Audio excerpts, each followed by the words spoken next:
Silent killer जो अपने काम को शांत रहकर खत्म करे और सामने वाली टीम को उसकी भनक तक ना लगे।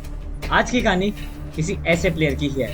इंडियन क्रिकेट में ऐसे प्लेयर काफी कम हुए हैं जो काम एंड कंपोज रहकर खेलते हैं, बट उनकी बैटिंग उनका एग्रेशन भी दिखाती है।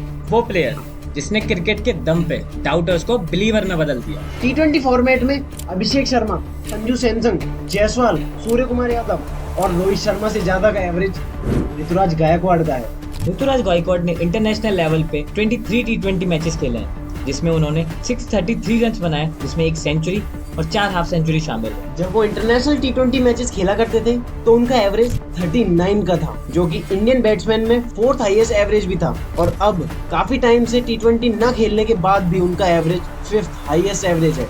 इसके बावजूद कई ओडीआई सीरीज, कई T20 सीरीज और टेस्ट सीरीज में उनका नाम तक नहीं आया। इतना कंसिस्टेंट परफॉर्मर होने के बाद भी कोई उनकी बात तक नहीं करता। और अगर बात होती भी है तो सिर्फ और सिर्फ आईपीएल में। तो ऋतुराज ने आईपीएल में ऐसा क्या कारनामा कर दिया जो आईपीएल में उनकी इतनी बातें होती हैं। इनफैक्ट सीएसके जैसी टीम ने धोनी के बाद उन्हें कैप्टेंसी दी। ऋतुराज की इंटरनेशनल जर्नी के बारे में हम किसी और दिन बात करेंगे, बट आज बात करते हैं उनकी आईपीएल ग्लोरी के बारे में, जिसमें 2019 का सीजन वो बेंच पर बिताते हैं और next year back to back 3 half centuries मारते हैं and the next year orange cap holder के साथ आईपीएल ट्रॉफी होल्डर भी बनते हैं। पुणे महाराष्ट्र से बिलोंग करने वाले ऋतुराज अपनी अर्ली एज से ही क्रिकेट को पसंद करते थे और हर बच्चे की तरह वो भी एक क्रिकेटर बनना चाहते थे। अर्ली एज से ही उनका क्रिकेटिंग टैलेंट सबके सामने आने लगा और उनके टैलेंट और क्लास के दम पे उनका सिलेक्शन महाराष्ट्र की रणजी टीम में भी हो गया। महाराष्ट्र के लिए डोमेस्टिक सेटअप में जुड़ने के बाद ऋतुराज रणजी ट्रॉफी और विजय हजारे ट्रॉफी में कंसिस्टेंटली आउटस्टैंडिंग परफॉर्मेंस दे रहे थे। उन्होंने उस सीजन विजय हजारे ट्रॉफी में ऐसा परफॉर्मेंस दिया कि कोई भी इग्नोर नहीं कर सका। उनके एलिगेंट स्ट्रोक प्ले और कंपोजर की वजह से स्काउट की नजर उन पे पड़ी और 2019 में सीएसके की टीम ने उन्हें 20 लाख की बेस प्राइस में अपनी टीम में शामिल किया। बट डोमेस्टिक में इतने आउटस्टैंडिंग परफॉर्मेंस के बाद भी 2019 का पूरा सीजन उन्होंने बेंच पर बिताया। लोगों को लग रहा था कि ये सीजन ऋतुराज के लिए वेस्ट हो गया और इस सीजन से उन्हें कुछ हासिल नहीं हुआ, बट वो सब लोग गलत थे। उस सीजन उन्हें जो मिला वो बहुत खास था। उन्हें मिली धोनी और रैना जैसे लेजेंडरी प्लेयर की गाइडेंस और उसका रिजल्ट था कि नेक्स्ट ईयर ऋतुराज गायकवाड़ का डेब्यू होता है। बट जैसा उन्होंने प्लान किया था उनकी जर्नी बिल्कुल भी वैसे स्टार्ट नहीं होती, क्योंकि एक अच्छे प्लेयर की लाइफ में स्ट्रगल आता है तो ऋतुराज कोई स्पेशल नहीं थे। 2020 आईपीएल की स्टार्टिंग में वो रिदम में आने में काफी स्ट्रगल करते हैं। स्टार्टिंग के 3 मैच में वो सिर्फ 5 रन बनाते हैं, इवन एक मैच में तो डक पे भी आउट होते हैं। और वहां से लोग अपना काम करना स्टार्ट करते हैं, चाहे वो सीएसके फैन हो या ना हो। हर कोई ऋतुराज और सीएसके मैनेजमेंट को क्रिटिसाइज करना स्टार्ट करता है। But CSK management specially Dhoni Ruturaj को फिर भी बैक करते हैं।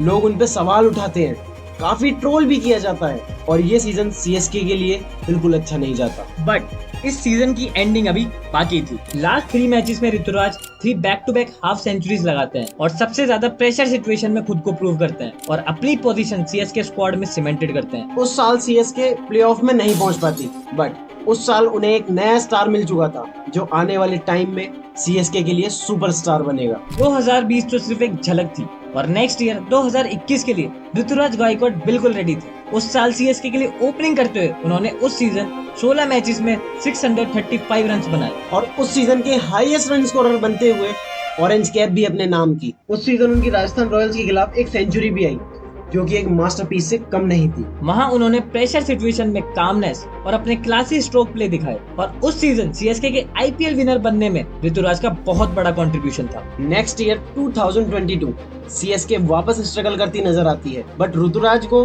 उससे कोई फर्क नहीं पड़ा और वो continue through out the season outstanding performance देते रहे। और ऋतुराज सीएसके बैटिंग लाइनअप के एक इम्पोर्टेंट पिलर बन गए।